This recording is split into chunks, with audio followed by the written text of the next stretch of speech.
मैं स्वागत करता हूँ आपका इस यूट्यूब चैनल में जिसका नाम है खेल आखर।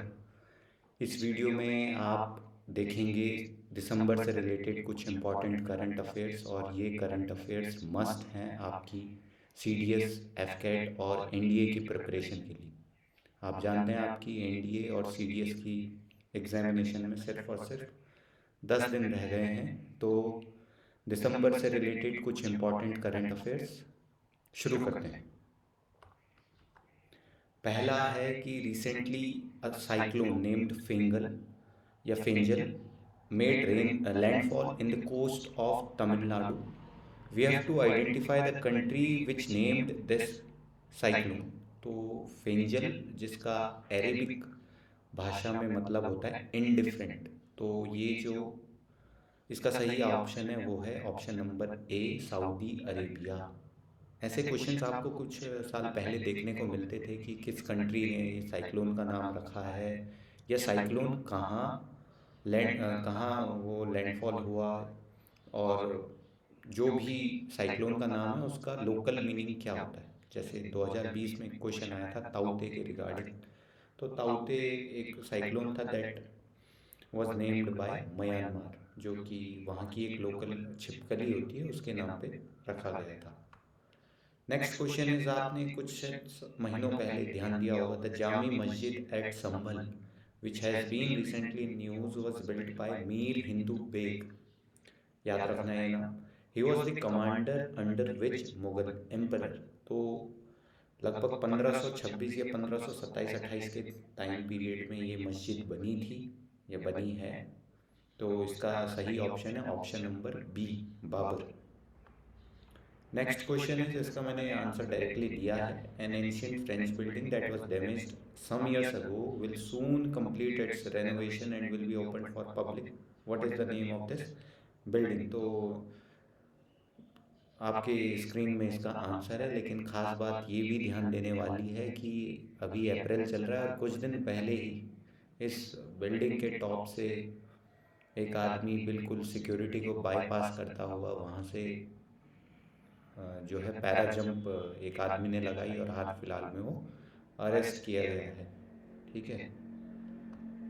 नेक्स्ट क्वेश्चन है, scientist have successfully taken zoomed in picture of वो G64 which is a celestial body from the different Galaxy.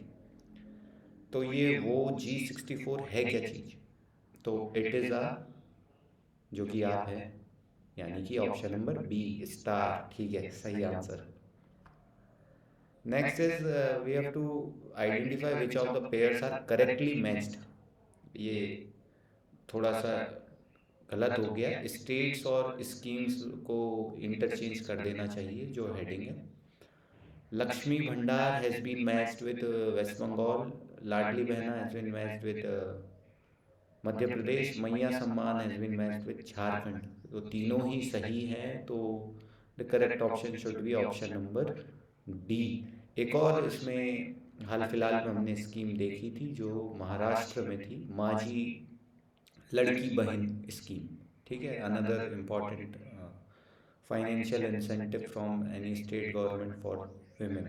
ठीक है, तो चार ये याद रखनी है, लक्ष्मी भंडार, लाडली बहना, मैया सम्मान, और चौथी मैंने कौन सी बता दी, माझी लड़की बहन स्कीम। ठीक है, और ये भी याद रखना है कौन कहाँ।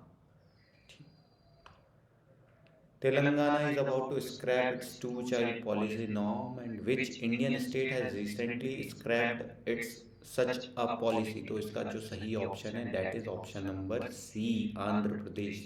सीएम कौन है वहाँ के? Mister Chandrababu Naidu.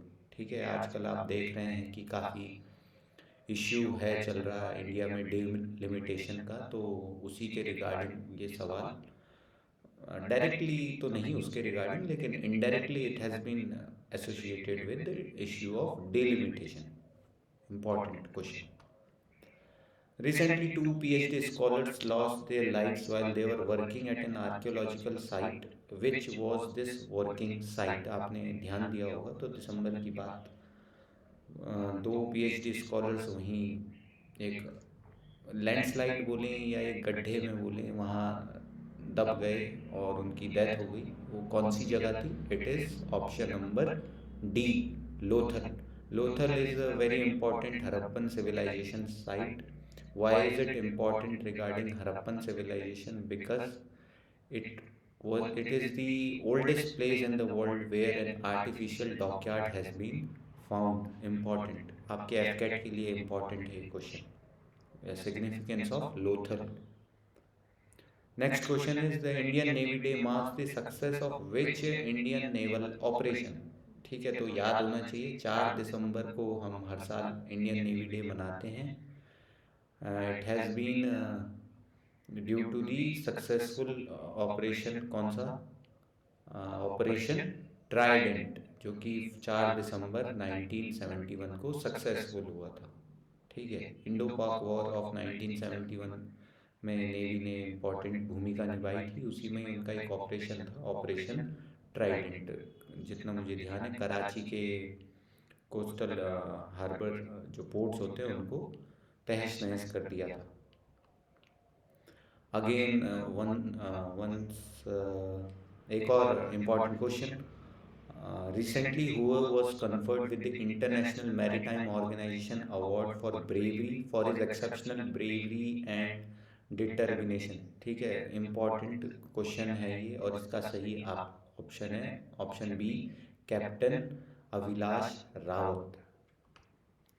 Proba 3, a satellite dedicated for the solar corona, recently launched by ISRO, actually belongs to which space agency? ठीक है, आगे इम्पॉर्टेंट क्वेश्चन. देखो, इसरो लॉन्च कर रही है लेकिन जो स्पेस क्राफ्ट था वो किसी और स्पेस एजेंसी का था. And the correct option is a, European space agency. ठीक है, प्रोबा 3 जो है कुछ स्टडी करेगा कोरोना की. कोरोना यानी कोविड, वो वायरस वाला कोरोना नहीं.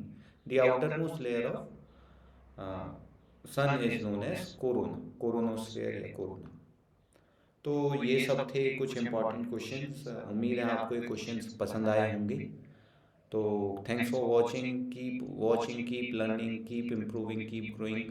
और बने रहिए हमारे साथ. मैं जल्द ही आपके लिए लेकर आऊँगा कुछ और भी इम्पॉर्टेंट करंट अफेयर्स के रिगार्डिंग क्वेश्चन. मेरा नाम हिमांशु और मैं 5 बार का CDS और 9 बार का एफकेट क्वालिफाई कर चुका हूँ. इसके अलावा मैंने 2 बार NDA रिटर्न भी क्वालिफाई किया है.